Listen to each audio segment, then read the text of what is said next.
my God.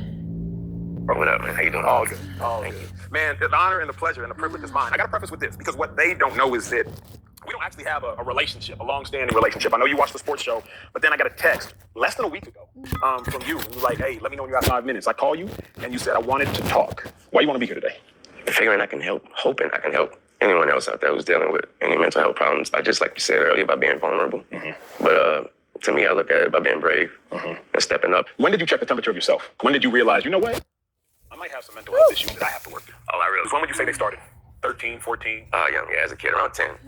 Feeling like you, when I was told that I couldn't have what I wanted, what I dreamed of, and what I desired, and that was to rap. I was willing to die for it. So many people, they don't know how to classify it. Mental health can play itself out, as you know better than I, as physical pain. It can play itself out as body aches. The world hasn't properly responded to mental health. So what was the moment that you realized, oh no, this is a mental health issue? Once my thoughts got radical and got, to where you got to stop yourself and stop impulse and say, what did you just think again? Or even if you cried yourself to sleep with that thought on your mind and wake up the next day and be like, I cannot believe I was thinking like that. I was like, what? I was like, killing yourself. You thought about killing yourself?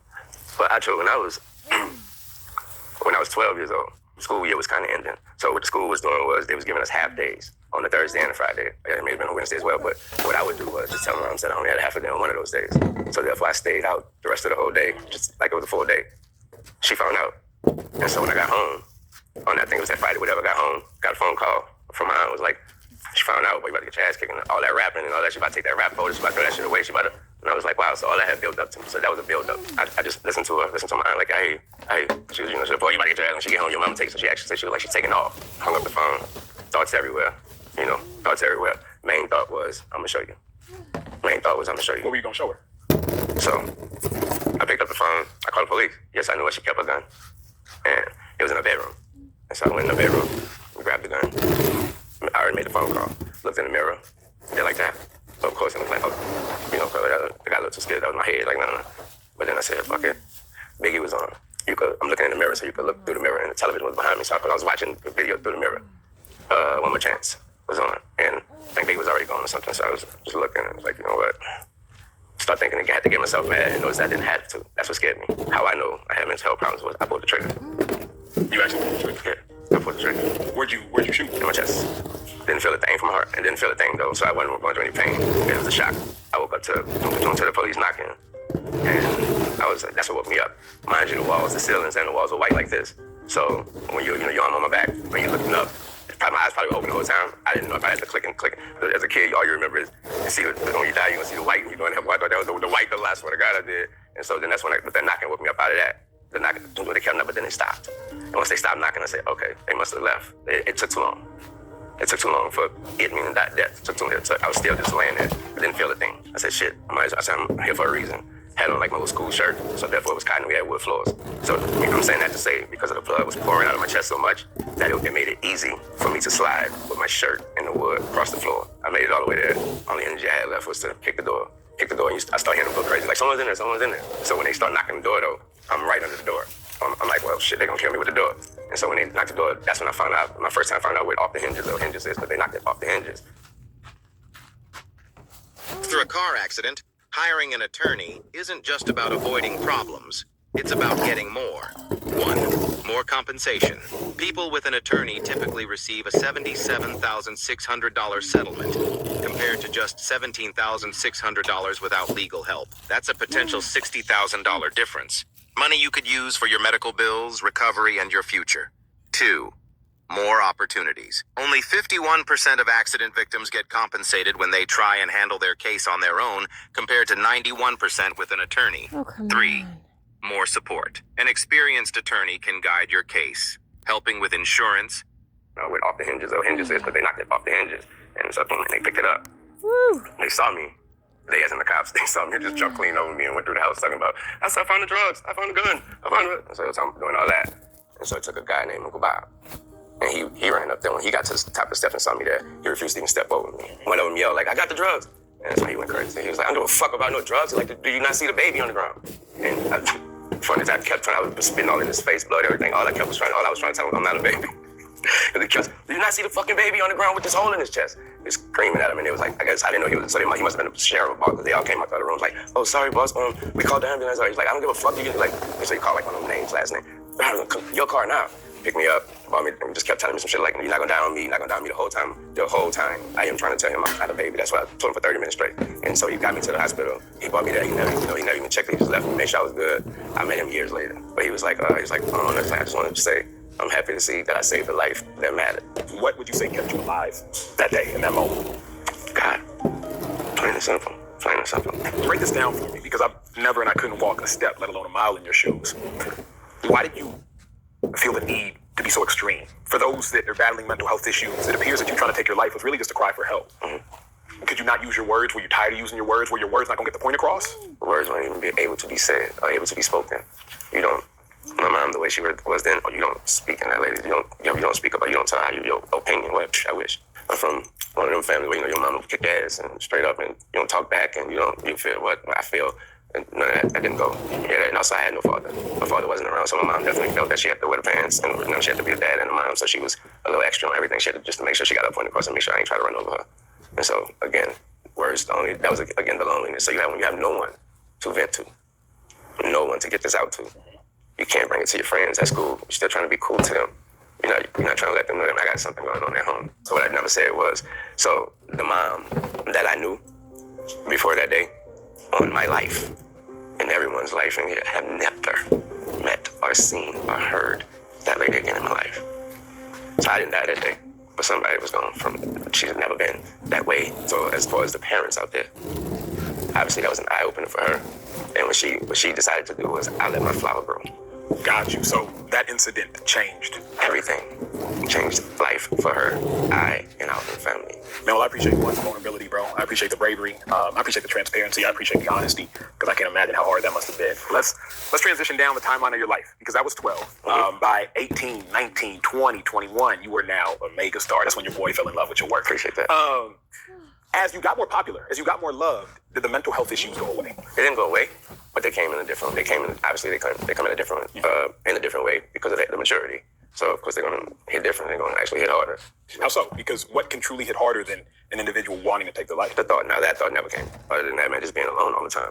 Being my grandmother raised me. Rest in peace, Mercedes Carter. She raised me. So with that said, I always had time to myself. I'm always in the back room somewhere alone with myself, and too much time to think. Too much time to think and too much time to compare.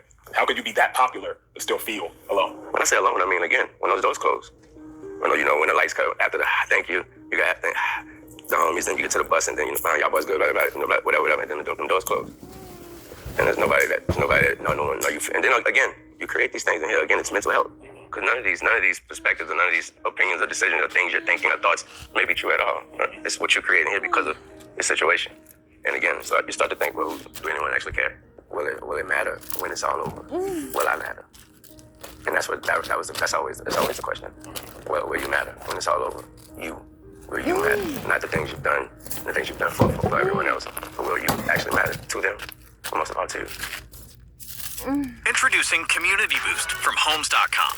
Built specifically for home builders, Community Boost increases your community's exposure so you can reach more new home buyers. Sort to the top of... So my problem was back then, it was because I wasn't being allowed to do this, to be productive and be creative and to feel that I would love to do so. So as an adult, the lowest point of your career was your label not letting you put music out. How bad did that hurt you? What did that do to you mentally? My reaction or my actions that I wanted to take was quit. I wanted to retire. Now, when you were 12, the thought of not being able to do music led to self-harm. But now, when you were closer to what would have been 32, you had a healthier response to not being able to do music. Yeah. How or why were you able to have a healthy response? I knew that this is a dream again. I could never be too greedy. So I started looking at it that way, this is your sign. It's all it is. It's your sign saying that you've done enough. You've been blessed, over-blessed. And so, that's it. You walked in from the moment we dapped each other up, you were in a good mood. Where are you now with your mental health? Are you happy with where you are now? I'm so happy. I'm so happy, thank God. And it's simply because of being able to do what I love. And that's be productive and put some music out and help some people put music out and help people along the way. That's what I love. That's who I am, I guess. simple, cliche. That's what I was born to be. What do you do, bro, on a daily basis? Is there anything outside of music to make sure you stay in check? Is it therapy? Is it meditation? Is it prayer? What do you do to make sure you stay happy with where you are? I pray every single day, and I think I said that a zillion times already since we get. I pray a lot. That comes from my grandmother, and she just made me. You're gonna pray regardless, and even if you don't know it, you're too young to know what you're praying for. You're gonna pray. What do you wish people knew about mental health? What I wish they knew is that it's real.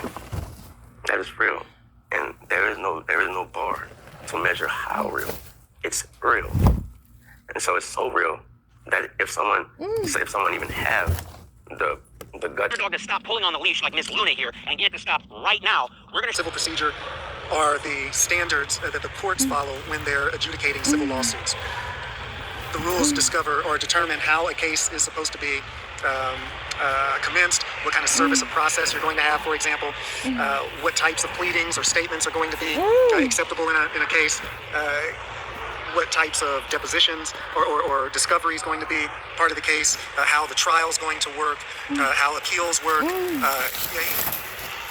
any number of things that are related to how you go about doing the trial. So that's what we would call civil procedure. And there's some good news and some bad news about civil procedure. I think the good news is that the information is available online and it's relatively easy to access.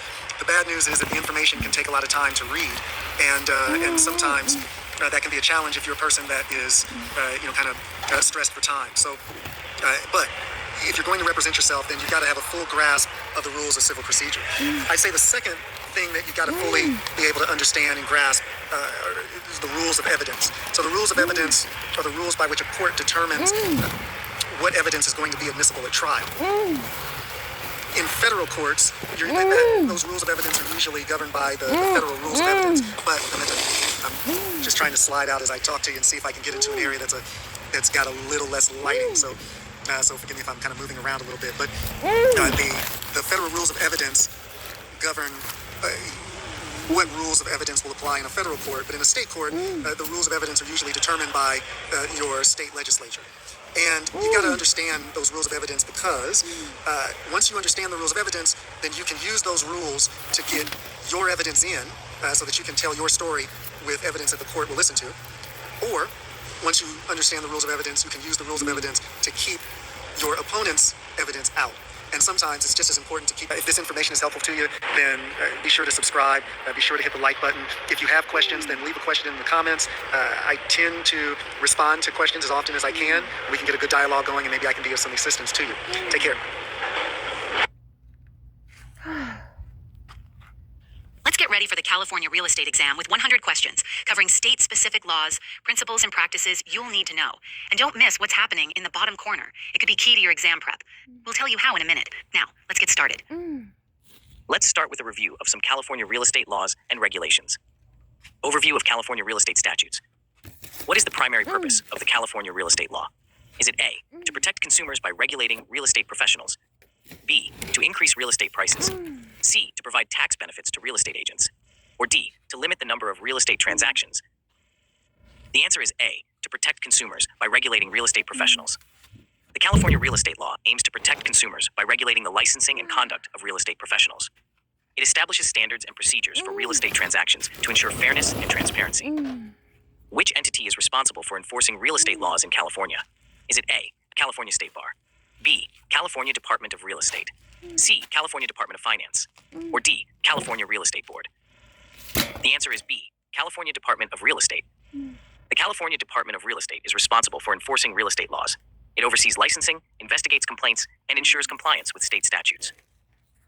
Have you noticed the code in the bottom corner? Next time you're stumped, take that code to birdsey.ai for immediate help and a free study session with Birdsey, your personal AI study partner. Plus, you'll get access to hundreds of additional questions, helping you... Growing political pressure on King Charles to finally deal with the Prince Harry and Meghan Markle issue after that delusional, highly irresponsible interview on the British Broadcasting Corporation, the BBC, with Prince Harry. So nuts, he even seemed to suggest that the government is conspiring with the royal family to try and kill him. So the BBC has had to apologise for its biased coverage. I'll come to that in just a moment. But first, this bombshell poll, which reveals most Brits say strip Harry and Meghan of their HRH titles. And the Find Out Now survey is massively conclusive. This is no longer a close call. Should Prince Harry and Meghan be formally stripped of their titles? 67% say yes, 33% say no. Who do you support in Harry's row with the King? 64% say Charles, 36% say Harry. Now, it's no surprise, given that in the interview, Harry, one of the most privileged men in the world, who had every benefit in life provided to him by the British state and by his birthright, claimed that he is now the victim of an establishment stitch-up. I have had it described to me, once people knew about the facts, that this is a good old-fashioned establishment stitch-up, and that's Utterly nuts. Utterly nuts. So let me bring in my superstar panel, Father Calvin Robinson, host of Common Sense Crusade on LotusEaters.com, and Ben Habib, the chairman of the Great British Pack. Father Calvin, enough is enough, isn't it? I know this is a very emotionally difficult situation for King Charles, given his cancer battle, and given the fact that he remains, I guess, upset about this estrangement from his son. But Prince William is feeling none of this and is putting in place plans to strip Harry and Meghan of their titles the moment he becomes king. Isn't the question, though, for Charles, given that this is becoming more egregious, more embarrassing for the royal family, more damaging, actually, for Brand Britain, can he really afford to wait? Doesn't action need to be taken now? I don't think there's anything the King can do. I think if the King attempts to strip them of the licenses, the titles now, it will cause more drama than it's worth. He should have stripped them when they left the country in 2020, to be honest with you. When the King passes away and Prince William takes over, that might be a new transitional period, so that might be a perfect time to do it, to remove them of their titles, which they should no longer hold, because they're not working royals, and they are celebrities in, or said they're celebrities in LA. But they absolutely should have their titles gone, but I don't think now is the right time for the King to do it, to be honest with you. Ben Habib, how do you feel about this one? Because, of course, it is difficult in the sense that it would require an act of Parliament, but this is not going away. And the problem is, every time Harry and Meghan do something more ridiculous, the public become increasingly angry. And there is an insanity, is there not, in the fact that we have someone in our line of succession, that we have someone who is still able to use their HRA titles despite the Sandringham Summit agreed with Queen Elizabeth II, who hates our country, who hates our people, who's claimed we're all racist Brexiteers, seriously, that's what he said in the Netflix documentary, and who has two children, Prince Archie and Princess Lilibet, in the line of succession, yet he will not allow them to visit the United Kingdom. I'm sorry, I believe, as a monarchist, this starts to become untenable. Well, if it's an establishment stitch-up, I'd like to be stitched up in the way he's been stitched up. Tell me about it. All the privilege, richness, and opportunities, entitlement, etc. he's had, he should be extremely grateful. I think I agree with Calvin. Any attempt now to strip him of his title would just put more fuel on the fire. It would give him greater cause to complain that he's, woe betide me, I've been treated so badly, etc., etc. In a way, I wish we could just ignore Harry. And I agree with you, though. He does seem to hold the country, his family, the people in contempt. But of course, he's not alone. There's so many people on the public stage. Keir Starmer, for one, who I think absolutely ticks those boxes. And by that measure, he should be stripped of his prime ministerial position. And, here we are. We just have to see what the future holds. But the thing is, he has, Father Calvin, been really resentful, it feels like, of England and the English people for a long time. Like, look at this. It's something I'd love to do, and now I've had the chance once, and I suppose I've got quite into it. And at the end of the day, if you join the army, you expect to go on operations. I don't want to sit around at Windsor because I just generally don't like England that much, and it's nice to be away from all the press and the papers and the general shite that they write. Home for me now is full-time being in the States, and it feels that way as well. Does it? Yeah, we've been welcomed with open arms, and we've got such a great community up in Santa Barbara. So So you feel like that's home more for you? Is that weird to say? no, but I'm sure it'll become a thing. And he slagged off England again, Father Calvin, in the BBC interview. If he's not comfortable in the United Kingdom anymore and he's happier up in Santa Barbara with his LA friends, maybe he should stay there, seek residency. Maybe he should renounce his title, actually. Maybe he should do the honourable thing and say, I'm no longer working as a royal. I don't need to sustain these titles. I'm going to build my own legacy. I'm going to create my own brand. And they've got their own little label going on with their podcasts, whatever. Focus on that. But I think you're right in that, Ben was right in that we need to just ignore Harry and Meghan now. And I think that's what the King should do. That's what Prince William